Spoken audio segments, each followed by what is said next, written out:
When I look at the world today, especially in the workplace, I notice something very interesting. People are showing up, but not really showing up. They come to the office on time. They finish their assigned tasks. They meet the requirements. But when the workday ends, they switch off completely. There is no passion. There is no spark. There is no extra energy to do more. It looks normal from the outside, but it is not. This is not the same as before. This is something different. And people call it a quiet quitting. Does not mean people are walking out of their jobs. It does not mean they are throwing down their laptops and saying goodbye to their companies. It is much more silent, much more subtle. It means they are choosing to do the job exactly as described, but no more. It means they are saying, I will work for you, but I will not give my health, my sleep, my family time, my weekends for this job. It is not about rebellion. It is about boundaries. When I was young, the world taught us something very different. If you wanted to succeed, you had to work 12 hours, 14 hours, maybe 16 hours a day. You had to sacrifice your evenings. You had to sacrifice your rest. People told us, if you don't work like crazy, you will never be successful. We grew up with this idea, and many of us followed it. But the new generation, they are asking, why? Why must I sacrifice my whole life just for a paycheck? Why must I lose my health, my joy, my relationships for a company that may not even notice me? This is the reason quiet quitting has become a phenomenon. It is not laziness. It is not lack of ambition. It is a response to years of imbalance, a response to pressure that never stops, a response to a system that sometimes takes more than it gives. People are saying, I will do my work. I will do it well, but I will not go beyond without reason. I will not go beyond without appreciation. I will not go beyond if it means losing myself. Think about it. During the pandemic, millions of people worked from home. They discovered something powerful. They realized they had time to eat with their families. They realized they had time to rest. They realized life was more than just meetings and deadlines. And once they tasted that balance, they did not want to lose it again. They asked themselves, what is really important? Is it my job or is it my life? And many answered, my life comes first. Quiet quitting grew from that realization. But here is the interesting part. On the surface, quiet quitting looks harmless. An employee is still doing the job. They are not breaking rules. They are not missing deadlines. They are just not doing more. But in reality, it shows something very deep. It shows a lack of connection between people and their work. It shows a lack of trust between employees and employers. It shows a silent dissatisfaction that is not spoken out loud. It is like a quiet protest. No signs, no noise, but the message is strong. We are tired. We want balance. We want respect. When I talk to young people, I hear this all the time. They say, we don't mind working hard. We just don't want to work endlessly for nothing. We want to be recognized. We want to be valued. We want to feel that our effort matters. That is the key. Quiet quitting is not about avoiding responsibility. It is about avoiding exploitation. It is about demanding fairness in a very quiet way. Now, let me tell you something important. Every time society changes, every time a new trend rises, it is not because people suddenly become different. It is because the environment changes. Quiet quitting is a reflection of how the environment of work has changed. Technology made us available 24 hours. Smartphones made us reachable even after office hours. Companies started to expect answers at midnight, on weekends, during vacations. Over time, people began to feel that work never ends. So now, the new generation is putting up boundaries. They are saying, work ends here. Life begins here. That is why it is happening. But remember, quiet quitting is not a final solution. It is a signal. It is like an alarm bell ringing quietly in the background. If leaders ignore it, if companies ignore it, it can grow into real quitting. It can grow into mass disengagement. And once that happens, productivity, innovation, creativity, all of it suffers. But if leaders listen, if they pay attention, if they adapt, this phenomenon can be a chance to build a better culture, a healthier work. A workplace where people don't need to quietly quit. because they are fully engaged, fully valued, fully alive in their work. So, when you hear the term a quiet quitting, don't just see it as a trend, see it as a mirror reflecting the feelings of workers around the world. A mirror showing us that something must change. And if we are wise, if we are willing, we can take this quiet movement and turn it into a loud opportunity. That is why I believe decoding the quiet quitting phenomenon is so important. It is not just about jobs. It is about people. It is about values. It is about how we define success, how we balance life, and how we build the future of work. Quiet quitting is telling us the old way is breaking and a new way must be built. The question is, are we ready to listen? What quiet quitting really means when we talk about the quiet quitting? Many people misunderstand it. They think it means employees are lazy. They think it means workers are careless. They think it means people don't want to work anymore. But that is not true. Quiet quitting does not mean quitting your job. Quiet quitting means quitting the idea of constantly sacrificing yourself without balance, without appreciation, without reward. It means rejecting the pressure to always go beyond, to always do more than your role required, to always say yes even when you feel exhausted. When I first heard this phrase, I thought about my own journey. When we built Alibaba, we were not quiet quitters. We worked day and night. We sacrificed weekends, holidays, birthdays, everything. Why? Because at that time, we had nothing. We had no resources, no money, no opportunities. If we didn't fight, we had no chance. But times are different today. Opportunities are everywhere. Young people have choices. And when you have choices, you think differently. You don't just think about survival. You think about balance, about happiness, about long-term health. That is why quiet quitting is rising now. To understand what it really means, imagine two workers in the same company. One is what we call a hustler. This person always stays late. This person answers emails at midnight. This person takes on every extra task, every new project, every request. People say, oh wow, this person is so dedicated. But after a few years, maybe this person is burned out. Maybe they feel unappreciated. Maybe they ask, why do I work so much but still feel empty? The second worker, on the other hand, does the job as described. They come in on time, they leave on time. They complete the tasks given to them, and they do them well. But they don't chase every extra project. They don't say yes to every extra responsibility. Protect their evenings, their weekends, their family time. People look at this person and say, they are not ambitious. They are quiet, quitting. But in reality, this person is setting boundaries. They are saying, I value my work, but I also value my life. So quiet quitting is not laziness. Quiet quitting is balance. Quiet quitting is choosing to do your job, not live your entire life for your job. It is a decision to stop glorifying endless hustle and instead focus on sustainability. And let me tell you, sustainability is key, because what use is it if you climb the mountain of success, but lose your health along the way? What use is it if you earn a high salary, but have no time to enjoy it with your family? What use is it if you are always busy, but never truly alive? Quiet quitting is people answering these questions in their own way. Now some people argue, if everyone quiet quits, society will collapse. Companies will fail, productivity will drop, but this is not accurate. Think carefully. If someone is still doing their job, if they are still completing their responsibilities, then they are not harming the company. The company runs because people do their roles. The problem is not the worker doing just enough. The problem is when companies expect workers to always give more without giving back. Quiet quitting is simply saying, I will give what I am paid for. If you want more, then give me more, whether it is recognition, growth, or support.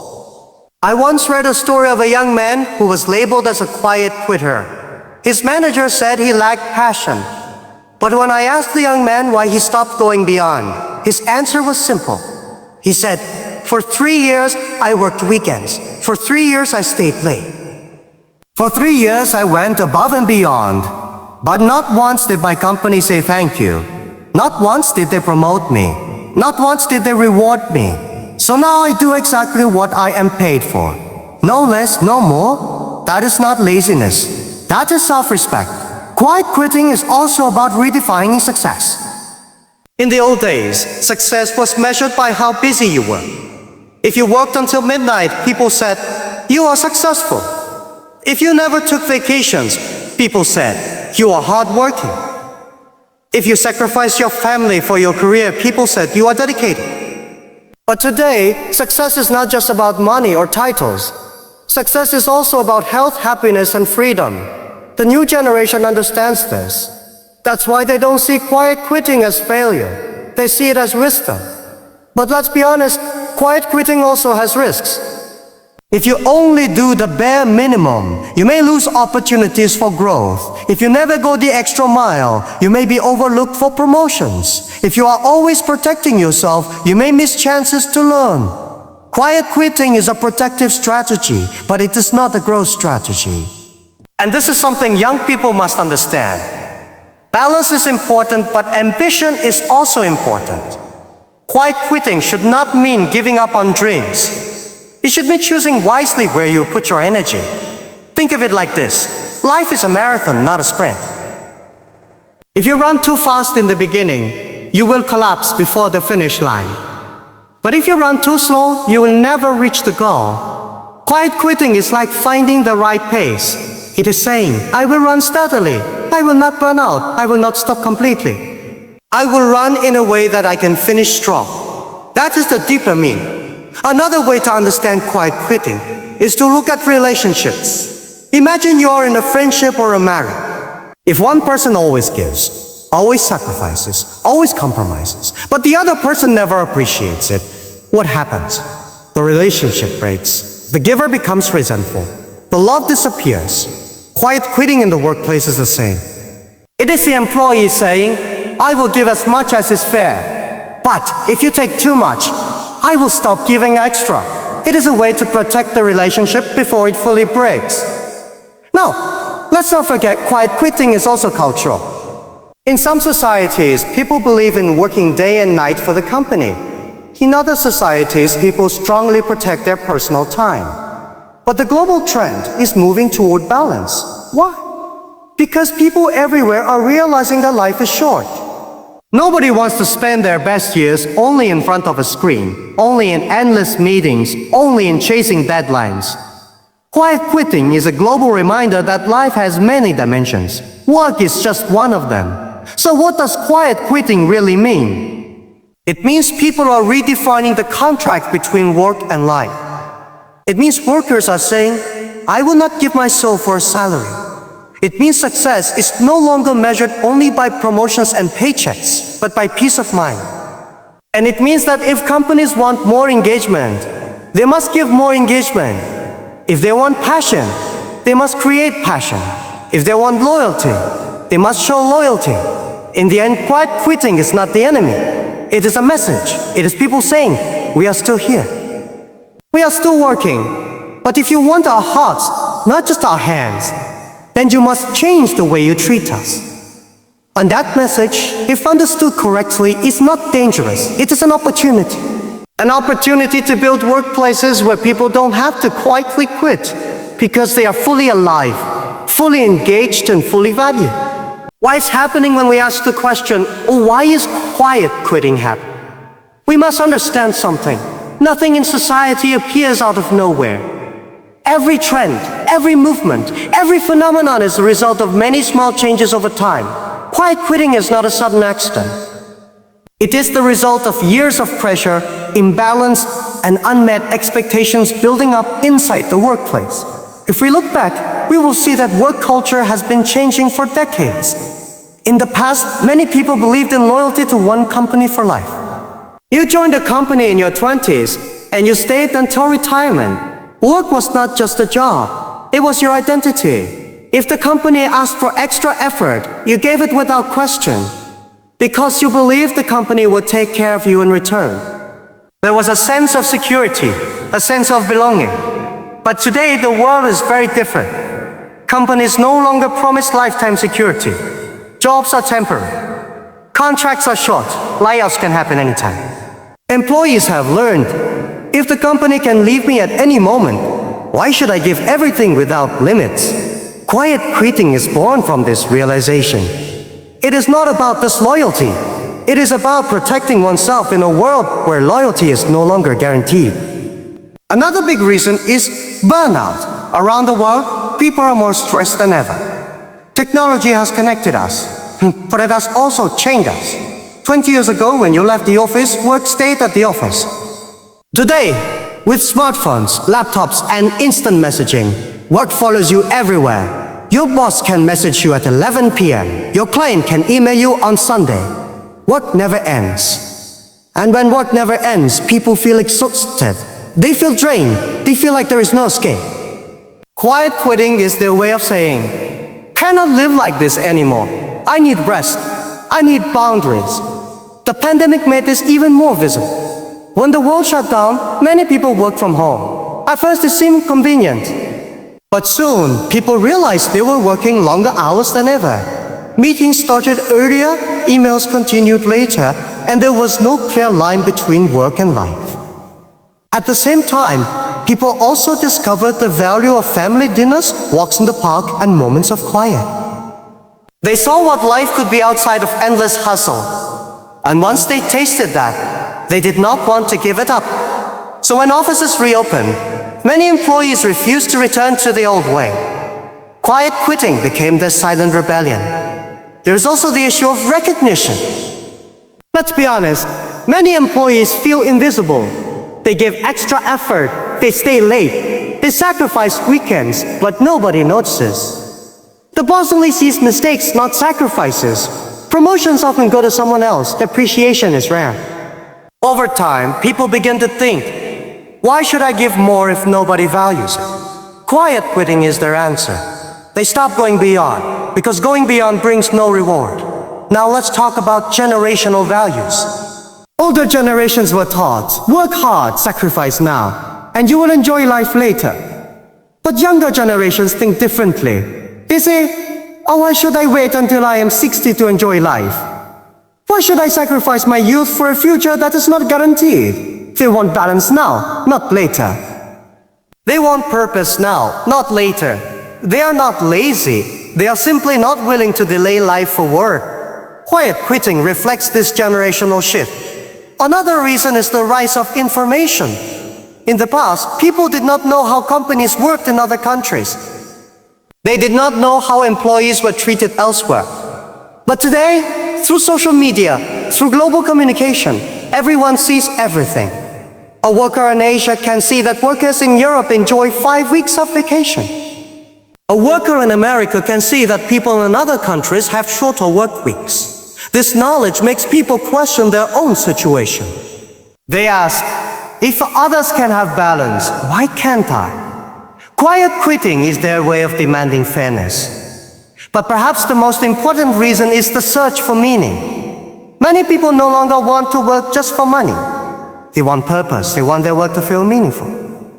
If a job feels empty, if it feels like just pushing papers, if it feels like building nothing of value, people lose motivation.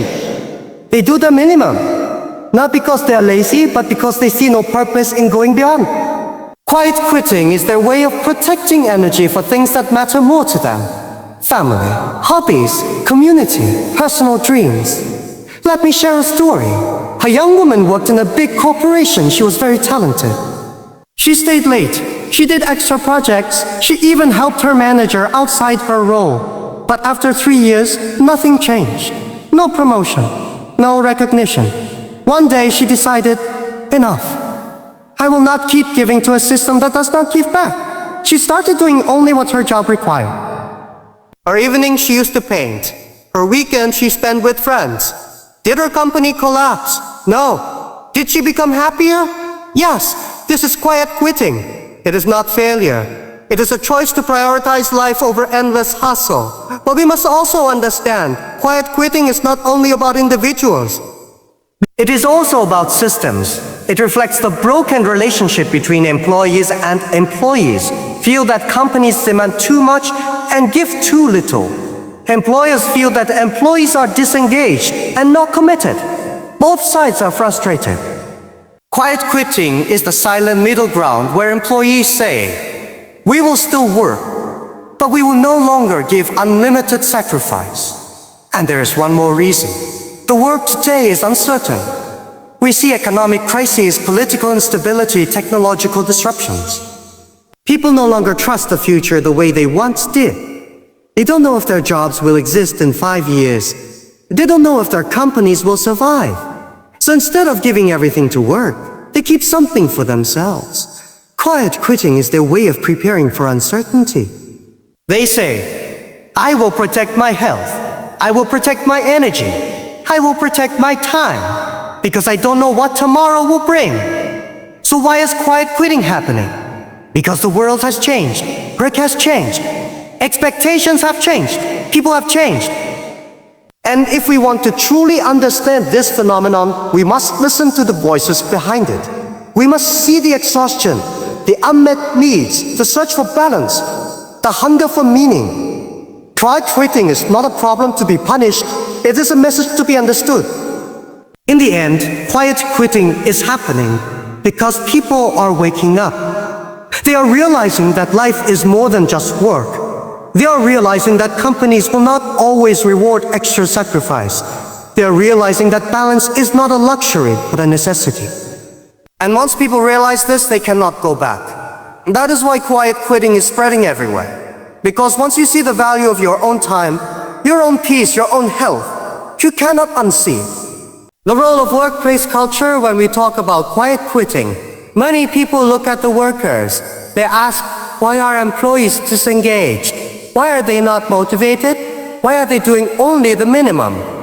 Well, let me tell you, if you only look at the worker, you will miss the bigger picture. Quiet quitting is not just about individuals. It is also about the culture of the workplace. Culture decides how people feel, how people work, and how people respond.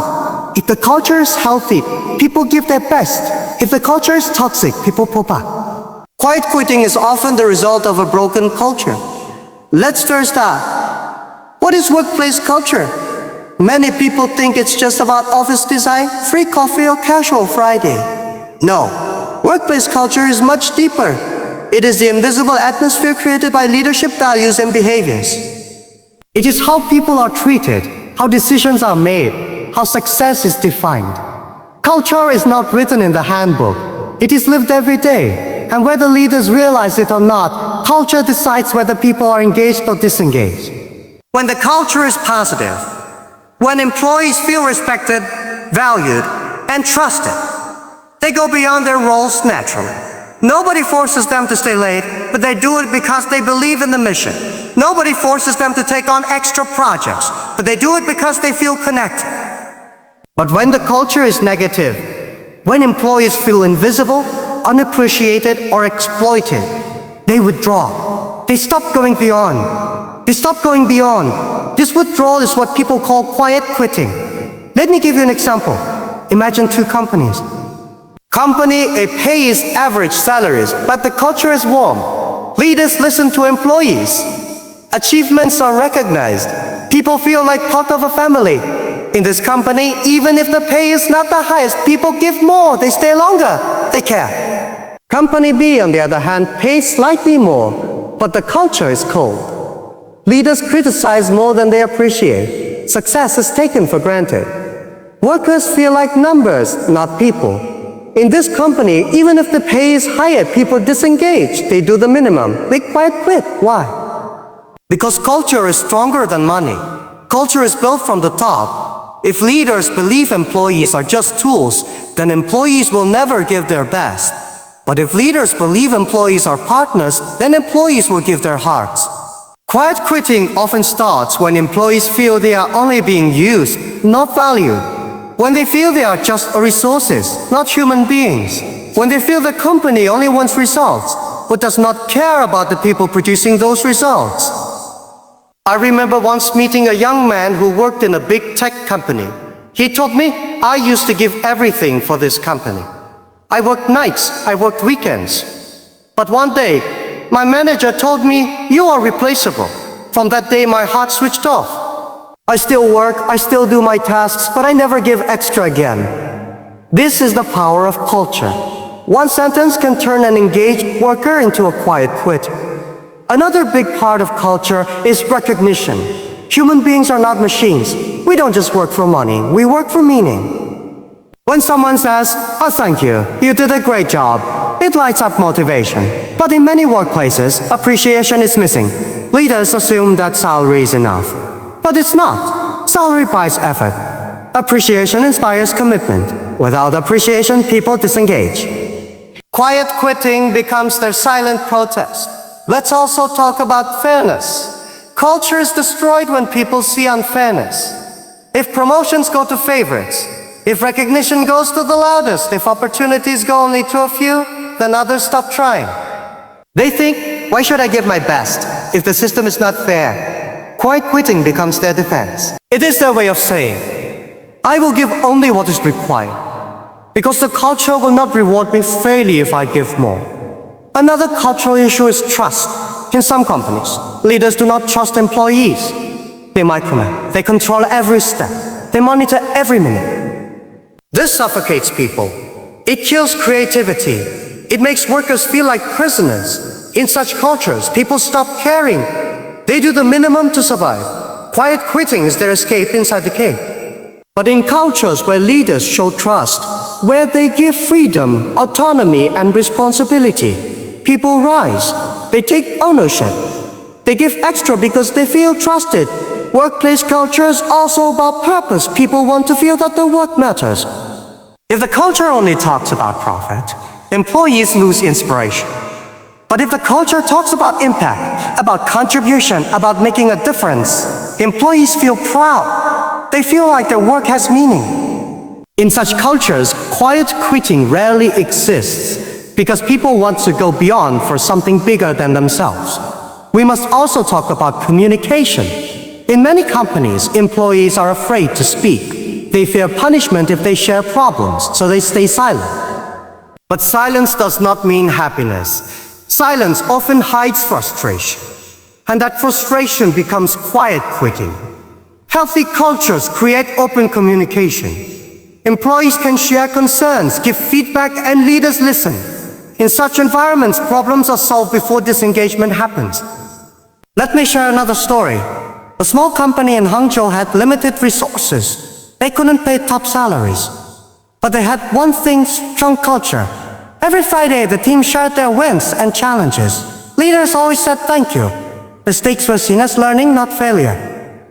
When someone worked late, the CEO personally ordered food for them. The employees said, "We don't feel like employees. We feel like family." And do you know what happened? Nobody quiet quit. Even with average pay, they gave extraordinary effort. This shows that culture can achieve what money alone cannot. Quiet quitting reminds us of a simple truth. People don't leave jobs, they leave cultures. If the culture is toxic, even high salaries cannot keep motivation alive. If the culture is healthy, even average salaries cannot kill motivation. Culture is the invisible force that decides engagement. Now, some leaders think quiet quitting is the fault of lazy workers. But wise leaders see it differently. They ask, what in our culture is causing this? Are we recognizing enough? Are we fair? Are we listening? Are we giving purpose? They understand that disengagement is not the problem. It is the symptom.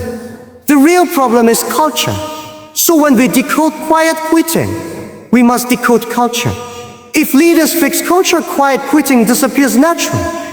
If leaders ignore culture, no amount of rules or punishments will stop it. You can force people to stay in the office, but you cannot force their hearts to engage. Only culture can do that. In the end, quiet quitting is like a mirror held up to companies. It says, this is how your people feel. This is the culture you have created. And if leaders are wise, they will not break the mirror. They will change what they see. They will build cultures where respect is normal, appreciation is constant, trust is strong, and purpose is clear. In such cultures, there is no quiet quitting. There is only quiet thriving. People don't just survive at work. They grow, they shine, they succeed together. So remember, the role of workplace culture is everything. Quiet quitting is not the failure of workers. It is the failure of culture. Fix the culture and you will fix the problem. Build the right culture, and people will not just give their minimum. They will give their best, not because they have to, but because they want to. That is the true power of culture. The generational shift, one of the biggest reasons behind quiet quitting, is the generational shift in how people see work, life, and success. If we don't understand this shift, we cannot understand quiet quitting. Because the truth is this, every generation looks at the world differently. Every generation grows up with different challenges, different opportunities, and different values. And today we are witnessing a clash between the old way of thinking about work and the new way. When I was young, success was very simple. Work hard, sacrifice everything, and one day you will achieve something. That was the formula. We didn't ask questions about balance. We didn't ask questions about mental health. We didn't ask questions about meaning. For us, the priority was survival. If you wanted to change your family's life, you worked as much as possible. If you wanted to escape poverty, you sacrificed. If you wanted to build a company, you gave your blood and sweat. That was our mindset. And honestly, for many of us it worked. But today's younger generation, those entering the workforce now, they see the world differently. They don't want to sacrifice everything just for a job. They don't believe in working endlessly for a future that might never come. They don't want to wait until they are 60 to start enjoying life. They want balance now. They want meaning now. They want happiness now. And this change in mindset is one of the strongest forces driving quiet quitting. Older generations often call young people lazy. They say, you don't want to work hard. You don't want to sacrifice. But that is not the truth. The young generation is not lazy. They are smart. They are practical. They have seen what happens when you sacrifice everything for work. They have seen their parents burn out. They have seen people give their whole life to companies, only to be laid off at the end. They have seen people chase money, but lose health, family, and joy. So they ask themselves, why should we repeat that same mistake? This is why quiet quitting is not laziness. It is wisdom. It is a new generation saying, we want to work, but not the cost of our souls. We want success, but not the cost of our health. We want achievement, but not at the cost of happiness. This is a new definition of success. Another important factor is that younger generations grew up in the digital world. They have access to information that older generations never had. They see how people in other countries live. They see how different companies treat employees. They see that some people are working 4-day weeks.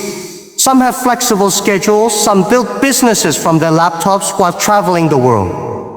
When you see all these options, you no longer believe that endless office hours are the only way to succeed.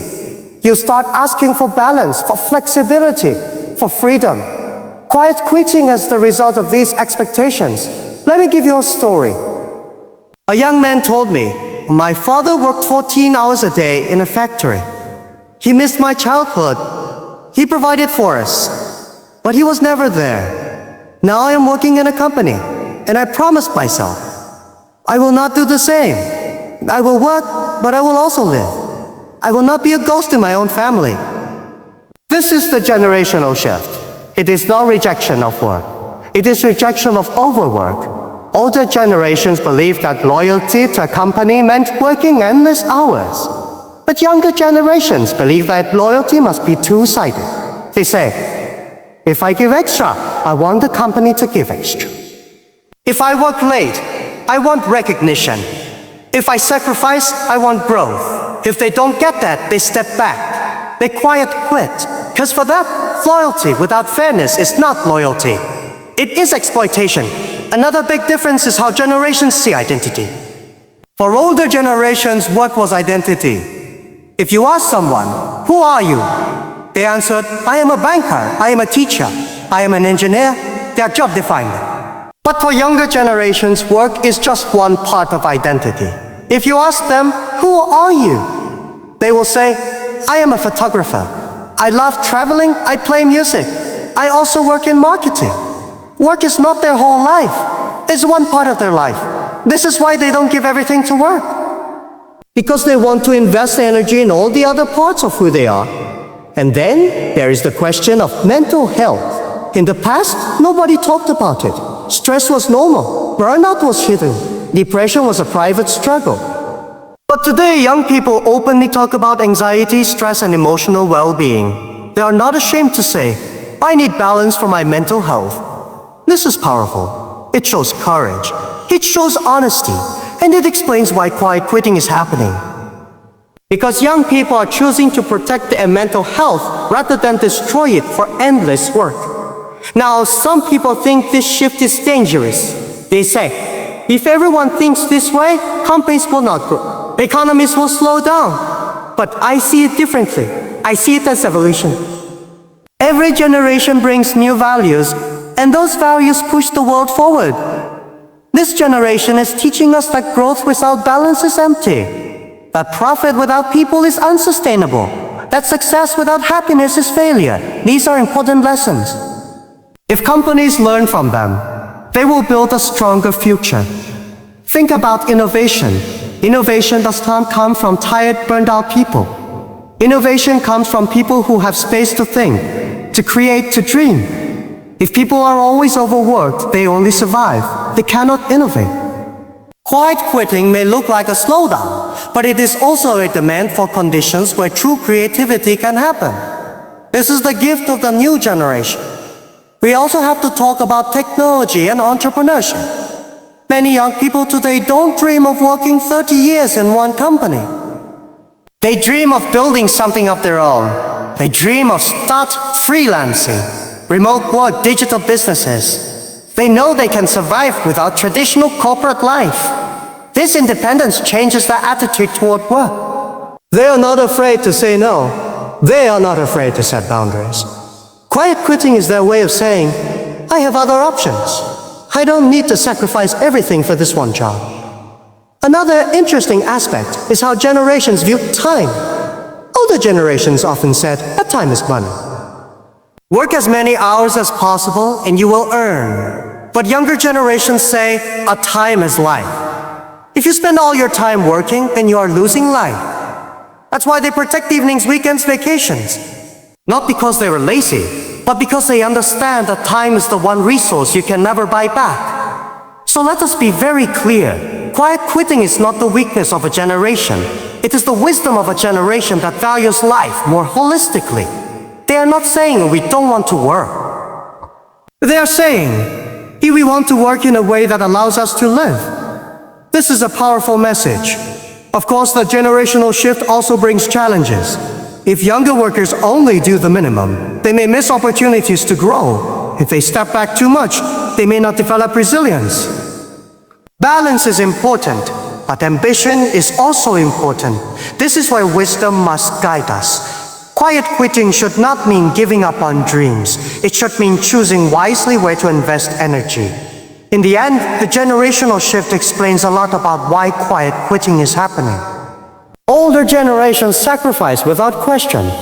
Younger generations are questioning sacrifice. Older generations found identity in work. Younger generations find identity in life. Older generations chase stability. Younger generations chase freedom. These shifts are not wrong, they are natural. They show us how society evolves. So when we decode quiet quitting, we must see through this lens of generations. We must understand that the younger generation is not rejecting work. They are redefining it. They are teaching us that success is not only about how high you climb, but also about how well you live while climbing. And if we are wise, we will listen. Because every generational shift is not a threat. It is an opportunity. An opportunity to create a new, healthier, and more meaningful way of working for everyone. The risks and consequences when we talk about quiet quitting, most people only focus on the benefits. They say, it protects balance, it protects mental health, it sets boundaries. And yes, this is true. But we must also look at the other side of the coin. Because every decision in life comes with risks, and quiet quitting is no different. If we don't recognize the risks and consequences, then quiet quitting can quietly destroy not only companies, but also individuals, families, and even society. So let us decode these risks one by one. First, the risk to personal growth. When you quiet quit, you say, I will only do what is required. I will not go beyond. On the surface, this looks safe. But here is the truth. Growth never comes from comfort. Growth comes when you stretch yourself beyond the requirements. Think about athletes. If they only train to the minimum, would they ever win championships? No. They push themselves, they endure discomfort, and that is how they grow stronger. The same is true in work. If you only do the minimum, you stop developing. You stop discovering your potential. You stop unlocking opportunities that only come to people who go the extra mile. I remember when I started Alibaba, we had no money, no connections, no resources. If we had only done at the minimum, we would have died in the first year. But we survived because people went beyond. They tried harder, they learned faster, they solved problems that were not in their job descriptions. That extra effort created opportunities, and those opportunities built the company. So when people today quiet quit, yes, they protect themselves from burnout, but they also risk missing the chance to discover what they are capable of. That is a heavy cost. Second, the risk to relationships. In any workplace, relationships are built not only on contracts but on trust. If your boss, your colleagues, your clients see that you're only doing the minimum, they will not trust you with more. They will say, this person is not reliable. This person is not hungry. This person cannot be counted on when things get tough. And once you lose that trust, doors close. Opportunities shrink. Even if you are talented, people may not give you responsibility. Because responsibility is given to those who show commitment. Quiet quitting may look harmless, but it quietly damages how others see you. Third, the risk to reputation is like credit. It takes years to build, but it can be destroyed very quickly. If you build a reputation as someone who always delivers more than expected, then people will respect you, support you, recommend you. But if you build a reputation as someone who always does the bare minimum, then people will say, don't expect too much from him. Don't give her important tasks. And this reputation follows you even if you change companies. Because the truth is, the world is smaller than you think. People talk. Managers talk. Industries talk. Quiet quitting may protect you today, but tomorrow it can damage your reputation in ways that are difficult to repair. Fourth, the risk to ambition. Ambition is like fire. It burns inside you and pushes you to dream, to achieve, to overcome. But if you always choose the easy road, the safe road, the minimum road, then slowly that fire dies.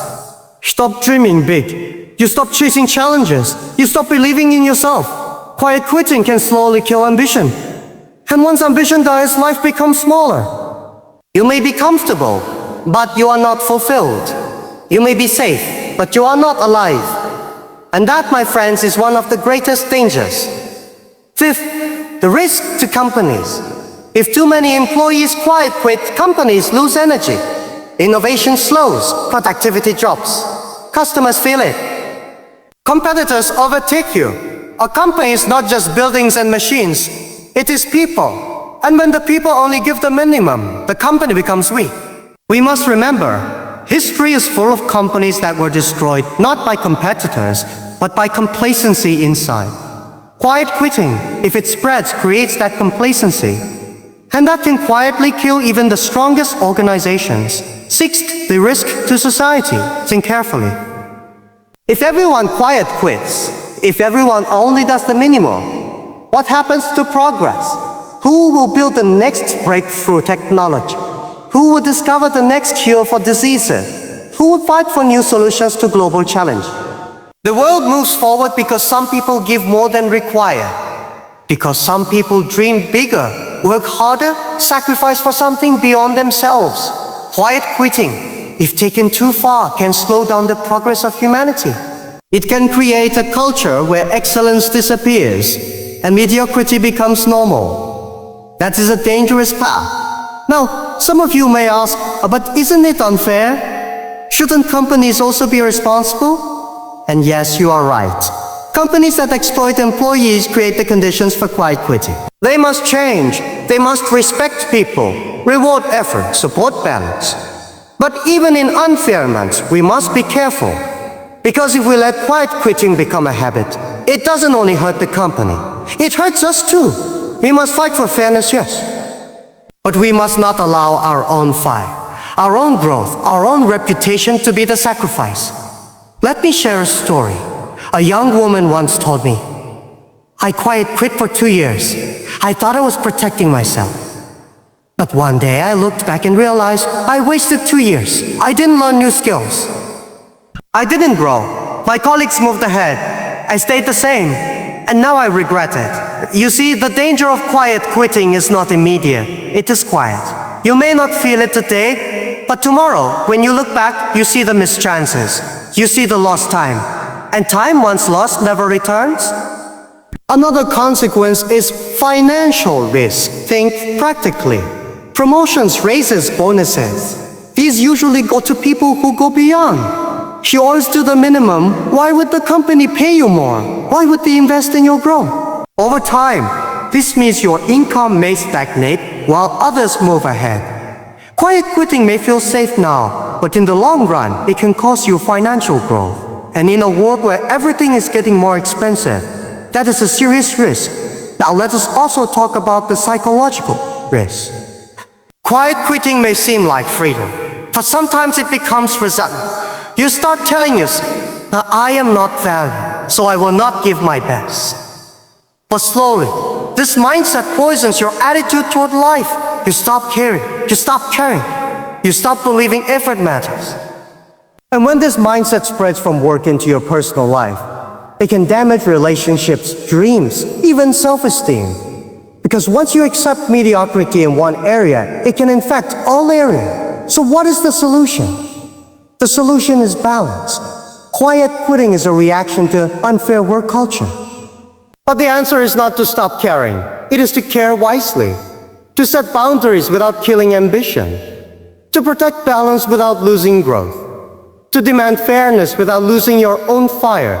This is the balance we must find. The truth is, every extreme has consequences. Overworking destroys health. Quiet quitting destroys growth. The wisdom is in the middle. Work with passion, but also rest with purpose. Give your best, but also protect your health. Chase ambition, but also nurture balance. This is the true answer. So when we think about quiet quitting, we must ask ourselves, what do I want my life to look like 10 years from now? Do I want to look back and say, I gave my best, I grew, I contributed, I built something meaningful? Or do I want to look back and realize I did the minimum and missed the chance to discover my potential? The choice is ours. In the end, quiet quitting is not only a workplace issue, it is a life issue. Because how we do one thing is how we do everything. If we always give the minimum, then our life will give us the minimum. But if we give our best, if we stretch beyond comfort, if we balance wisely, then life will give us opportunities beyond imagination. The way forward when we talk about quiet quitting, we cannot only talk about problems. We must also talk about the way forward. Because complaining about the situation is easy, but finding solutions is what truly changes the world. Quiet quitting is not just about employees. It is about companies. It is about culture. It is about leadership. And most importantly, it is about how we as individuals choose to live our lives. So let us decode the way forward. The first step is awareness. We must be honest with ourselves. Why do I feel like quiet quitting? Is it because I'm tired? Because I am not valued? Because I lost my sense of purpose? Awareness is the beginning of change. If you feel disconnected from your work, don't just shut down. Don't just hide behind silence. Ask yourself, what is missing? What do I truly need? Only when you are clear about the reason can you find the right solution. The second step is communication. Many people quiet quit not because they feel unheard. They feel unheard. They feel like nobody cares about their struggles. But silence is dangerous. Silence builds walls. If we want to move forward, we must open conversations. Employees must speak honestly with managers. Managers must listen with empathy.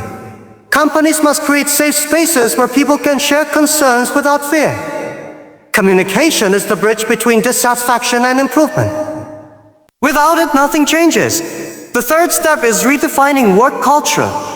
For too long, many companies have measured value only in hours. How many hours you sit at the desk? How many hours you're online? But hours do not equal productivity, and hours do not equal passion. We must redefine work culture to focus on results, on creativity, on impact.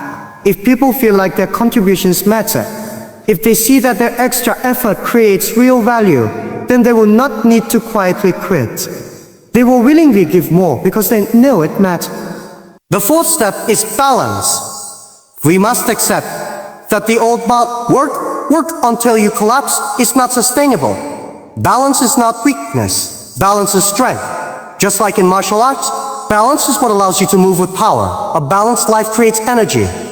If you rest well, you work better. If you spend time with family, you feel more motivated at work. Companies that respect balance will see employees who are not only healthier, but also more loyal and more creative. The fifth step is growth opportunities. One of the biggest reasons people quiet quit is because they see no future. They feel stuck. If employees see no learning, no promotion, no chance to grow, they will slowly disconnect. The way forward is to create pathways for growth. Training, mentorship, skill development. These are investments, not costs. Because when people grow, companies grow. Society grows. Growth opportunities are the antidote to stagnation. The sixth step is shared purpose. People do not give their best effort for salary alone. Or great. They give it when they believe in something bigger. When they feel they are part of a mission. When they know their work contributes to a vision greater than themselves. If companies want to prevent quiet quitting, they must connect employees to purpose. They must ask, why do we exist? How does our work make the world better? When people see meaning, they bring energy. When they feel purpose, they bring passion. Let me share a story. In the early days of Alibaba, we had almost nothing. No money, no brand, no power, but what we had was purpose. We believed the internet could give small business a fair chance. That purpose gave us energy, even when salaries were low, even when the office was cold, even when people laughed at us. Purpose kept us moving, and because of that, nobody quite quit. Everybody gave their best. Not for me, not for themselves alone, but for the mission. This is the power of shared purpose. The seventh step is leadership transformation. Leaders cannot lead with fear anymore. They cannot lead only with control. They must lead with inspiration. A true leader does not just give orders. He creates vision. A true leader does not just demand results. He nurtures growth. A true leader does not just focus on profit. He focuses on people. If leaders transform, culture transforms. And when culture transforms, quiet quitting loses its power. The eighth step is personal responsibility. Yes, companies must change. Yeah, leaders must improve. But employees also have responsibility. You cannot wait for the perfect job, the perfect boss, the perfect company. Life will never be perfect. You must take responsibility for your own growth. Learn new skills. Build your network. Strengthen your mindset.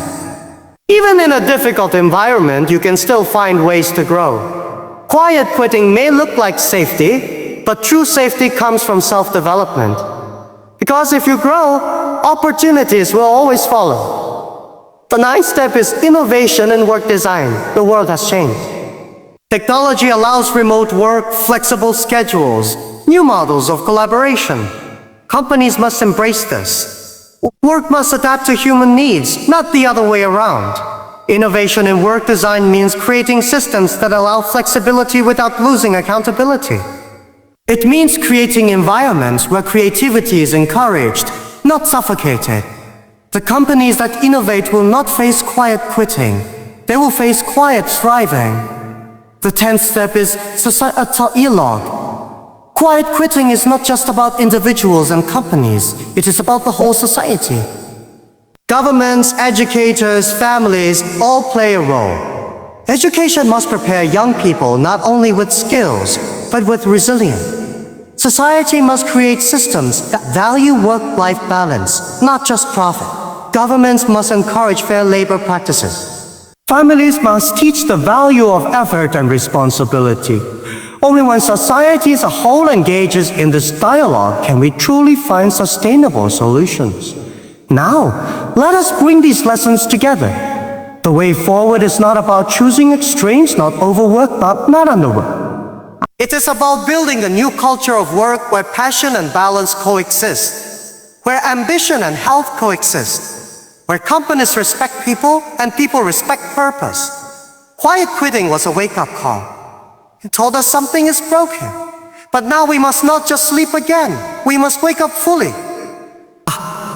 We must design new ways of working, leading, and living. And for each of us, the way forward is also personal. Ask yourself, what kind of life do I want? Do I want to hide or do I want to grow? Do I want to quietly survive or do I want to boldly thrive? The answer is in your hands. My friends, the future belongs to those who can adapt.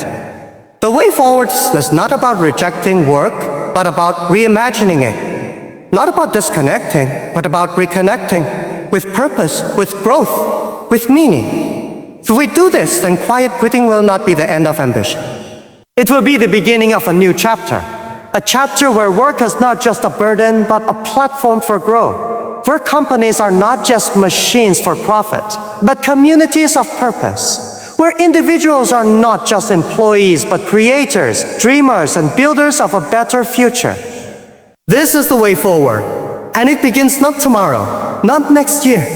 It begins with the choices we make today. A call to reimagine work and life, friends. After all these words, after all these stories, after all these reflections, what is the real message? The message is simple. Quiet quitting is not really about quitting. It is about searching for meaning, searching for balance, searching for a better way to live and work. But the question is, what will we do with this awareness? Will we complain? Will we blame? Will we hide? Or will we use this moment as an opportunity to create something new, something better, something more human? Because quiet quitting is not the enemy. It is the mirror. It reflects back to us the problems of our workplaces, the gaps in our leadership, the struggles in our personal choices. And when we look in the mirror, we have two options. We can ignore what we see, or we can decide to change. Change, my friends, is never easy, but it is always possible. The future of work will not be about working harder or working less. It will be about working smarter, deeper, and more meaningfully. It will be about building environments where people don't feel the need to silently withdraw, because they are already engaged, already respected, already connected to purpose. And let me tell you, this is not only about companies, this is about each of us. We must ask ourselves, am I living my life with energy, or am I quietly quitting on myself? Because sometimes quiet quitting is not just in the office. Sometimes it is in our own hearts. We give up on dreams. We lower our standards. We stop trying, not because we cannot succeed, but because we no longer believe. That is the most dangerous kind of quiet quitting, the one inside ourselves. So today, I want you to make a choice. Don't quite quit on your work. Don't quite quit on your life. Don't quite quit on your dream. Life is short, and the world is full of opportunities. If one company does not see your value, build your skills until another one does. If one leader does not recognize you, grow until your talent cannot be ignored. If the system does not support you, become the kind of leader who builds a better system. You must remember, opportunities are never given. They are created. And if you are waiting for the perfect job, the perfect leader, the perfect culture, you may wait forever. But if you take responsibility, if you choose growth, if you bring your energy even when it is hard, that is when life opens doors for you. Quiet quitting may seem safe, but safe is not always success, safe is not always fulfillment. If you want to live a meaningful life, you cannot choose quiet withdrawal. You must choose active participation. You must choose to engage, to learn, to grow, to contribute. And for leaders, the responsibility is even greater. You cannot afford to let your people quietly disappear. You must create vision, inspire purpose, respect balance, and open opportunities. Because people don't leave jobs, they leave environments that make them feel invisible. If you, as a leader, can make people feel seen, heard, and valued, then you'll never face quiet quitting. Instead, you will see quiet commitment, quiet dedication, quiet excellence. The way forward is not a battle between employees and employers. It is not about one side winning, the other side losing. The way forward is about partnership, about building systems where work is not just labor but legacy, where effort is not just exchanged for money but transformed into meaning. Think of it this way. A tree cannot grow if its roots are weak. Employees are the roots, leaders are the trunk, purpose is the sunlight, culture is the soil. If all these elements are healthy, the tree grows tall, strong, and fruitful. But if any of these are broken, the tree withers. Quiet quitting is simply the sign that the roots are hungry, the soil is dry, the sunlight is missing. So what should we do? We water the roots, we enrich the soil. We create an environment where life can flourish again. And one more thing. Never forget joy. Work without joy becomes a prison, but work with joy becomes a playground. Quiet quitting happens when joy disappears. So let us bring back joy. Let us bring back curiosity. Let us bring back energy, not by forcing people to do more, but by inspiring them to want more. The world is changing fast. Technology, AI, globalization, everything is shifting. But one thing never changes. Human beings. We all need growth. Recognition, we all need growth. If we can remember this, then no matter how the world changes, we will always find our way forward. So my friends, as we close this conversation, I leave you with this thought. Quiet quitting is not the end. It is the beginning. It is the beginning of a new conversation about work, life, and purpose. It is the beginning of new models, new cultures, new possibilities. It is the beginning of a world where people don't just survive Monday to Friday, but actually live, actually grow, actually contribute with passion. The question is, will you be part of this beginning? Will you be someone who just watches or someone who creates? The future belongs to the creators, to the dreamers, to the doers, to the people who choose to rise when it is easier to hide. So don't quiet quit, quietly. And when the time comes, let your actions speak so loudly that the world can no longer ignore you. That, my friends, is the way we move forward. That is the way we transform quiet quitting into quiet thriving. And that is how we build not just better companies, but the better future for all. Thank you.